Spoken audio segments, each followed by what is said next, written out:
Hi friends, welcome to परम classes channel. दोस्तों, एक बार फिर हम आपसे मिल रहे हैं परम क्लासेज चैनल के इस मंच के माध्यम से। दोस्तों, हमने पहले बात की थी एक बार H1B वीजा के विषय में। दोस्तों, हाल ही में H1B वीजा के ऊपर बड़ा बवाल मचा है। दोस्तों, एलन मस्क ये कह रहे हैं कि ये वापस उनके दिमाग में आ गया है कि हानिकारक है अमेरिकियों के लिए, क्योंकि वह ओपीटी के जरिए H1B वीजा के साथ मिलकर और हमारी नौकरियां खा रहे हैं। जबकि ट्रंप ने ही ऐसा ही कोहराम मचाया था कि यह H1B वीजा अमेरिकियों के लिए घातक है। लेकिन दोस्तों, जैसे ही कुर्सी की तारीखें नजदीक आ रही है ट्रंप डोनाल्ड के, तो उनका क्या है, उनका मानना, उनकी जो सोच है एक साथ बदल गई है। क्योंकि उनका मानना है नहीं है, उनका विश्वास यह है कि बिना इंडियंस के यूएस से कुछ भी नहीं है, जीरो है। उनके बिना वह डेवलपमेंट के रास्ते से पीछे हट जाएगा। तो दोस्तों, उन्होंने एक बीच का रास्ता निकाला और वो है H1B वीजा। अमेरिका ने H1B वीजा के लिए जारी किए नए नियम और 2025 से होंगे लागू। आपको जानना है कि भारतीय कर्मचारियों पर इसका क्या असर होगा। दोस्तों, एक चीज है कि अब वो अपनी बात से पलटना भी नहीं चाहते और इंडियंस को न्योता भी देना चाहते हैं। तो दोस्तों, यदि हम पलट जाए तो क्या होगा, हमारी नीचाई होगी, मतलब हमारा डिसरेस्पेक्ट होगा।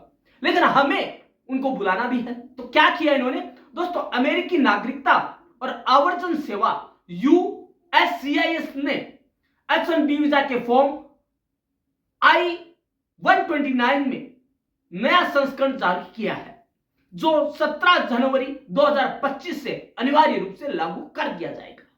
H1B वीजा के तहत अमेरिकी नागरिकता और आवर्जन सेवा USCIS ने H1B वीजा के लिए फॉर्म I-129 का नया संस्करण जारी कर यह अनिवार्य कर दिया है कि 17 जनवरी से पहले उसे फिल करना होगा। H1B वीजा के तहत अमेरिकी कंपनियां विदेशी पेशेवरों को स्पेशलिटी ऑक्यूपेशन में अस्थायी रूप से काम पर रखेगी। बात वही है, कान किधर से भी पकड़ो का उनको जॉब देना है, मतलब ये है। इसमें technology, software development, engineering, health care, education और बिजनेस जैसे फील्ड हैं। इन नौकरियों के लिए कम से कम स्नातक डिग्री या समकक्ष होना जरूरी है। दोस्तों, इसमें कहने की क्या बात है, हर कोई ग्रेजुएट होके ही जॉब में जाता है, कोई बड़ी बात नहीं है। यह पहले भी था, लेकिन अपनी बात से मुकरना उनको खलता है, इसलिए उन्होंने एक नया नियम निकाल दिया है। डरने की बात नहीं है, जो पढ़ा लिखा है, जो अच्छी एजुकेशन जिसके पास है, वह नौकरी कहीं भी कर सकता है। दोस्तों, 17 जनवरी 2025 से पहले का फॉर्म I-129 निरस्त कर दिया गया है। अब आप ये सोच लेना, जो बच्चे बाहर के लिए अप्लाई कर रहे हैं जॉब के लिए, उन्हें ये जानना जरूरी है कि पहले के फॉर्म का क्या होगा। तो दोस्तों, वह कैंसिल कर दिया गया है, आपको नए फॉर्म के तहत अप्लाई करना होगा। दोस्तों, USCIS ने यह बदलाव H1B और H2 वीजा मॉडर्नाइजेशन के लिए किया है। इसमें वीजा प्रक्रिया को अधिक व्यवस्थित और पारदर्शी बनाया गया है। दोस्तों, इस बदलाव का असर किस पर होगा और किसे सोचने की जरूरत है, तो दोस्तों हम शॉर्ट में ही जानेंगे, लेकिन जानेंगे आज कि इस प्रोसेस का किस पर असर होने वाला है। दोस्तों, यह बदलाव H1B वीजा के अलावा अन्य वर्कर वीजा पर भी होगा, जो कि है H2A, H2B, H3, L1, O1, O2 और P श्रेणियों पर भी लागू हो जाएगा।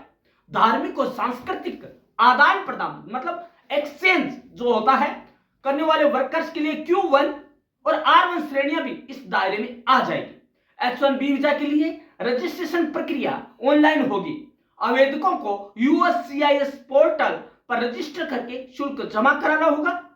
रजिस्ट्रेशन 14 दिन तक चलेगा। ध्यान रख लीजिए, कितने दिन? 14 दिन। दोस्तों, इसके बाद USCIS चयन प्रक्रिया के जरिए योग्य उम्मीदवारों को चुना जाएगा जो वीजा पिटीशन फाइल कर सकते हैं।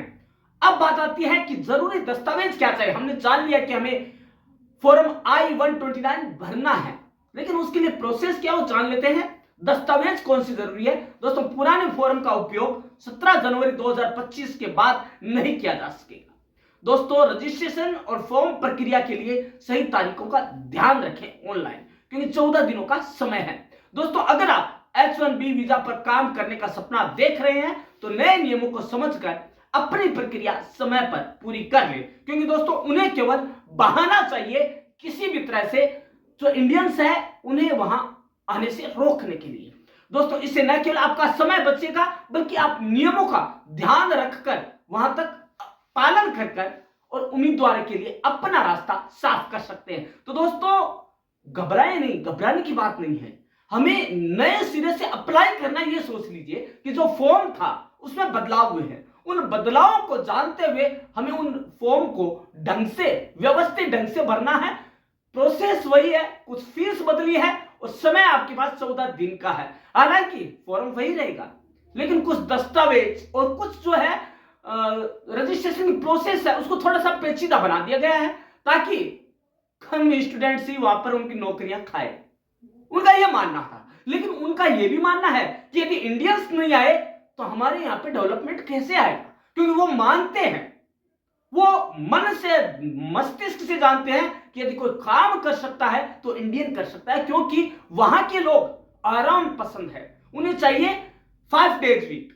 लेकिन जब से इंडियंस का वहां पे जाना शुरू हुआ है वो 6 डेज वर्क के लिए मजबूर हो गए हैं, क्योंकि दोस्तों डेवलपमेंट है वो समय नहीं देखता, डेवलपमेंट देखता है अपना जुनून, अपनी मेहनत, और वो मेहनत इंडियंस के हाथों में लिखी हुई है दोस्तों। तो दोस्तों यदि आपको अमेरिका की सरजमी पर अपना भाग्य चमकाना है तो आपको इन रूल्स का ध्यान रखना है और इन रूल्स में आए बदलाव के तहत ही आपको अप्लाई करना है। तो दोस्तों और आपको क्या जानना है H1B वीजा के बारे में, तो दोस्तों वो आप कमेंट बॉक्स में जरूर लिखेंगे ताकि हमें पता रहे कि आपको कहां प्रॉब्लम्स आ रही है और हम आपकी प्रॉब्लम्स का सॉर्ट आउट कर सके। तो दोस्तों कल मिलते हैं एक नए टॉपिक के साथ जो कि आपको बताएगा कि H1B वीजा हमारे लिए कितना फायदेमंद है, उनके लिए कितना फायदेमंद है। तो दोस्तों इसी समय पर, इसी मंच पर कल हम पुनः मिलेंगे, लेकिन तब तक के लिए देखते रहिएगा कि ये फॉर्म कैसे भरना है और आपको वहां जॉब कैसे करना है। धन्यवाद दोस्तों।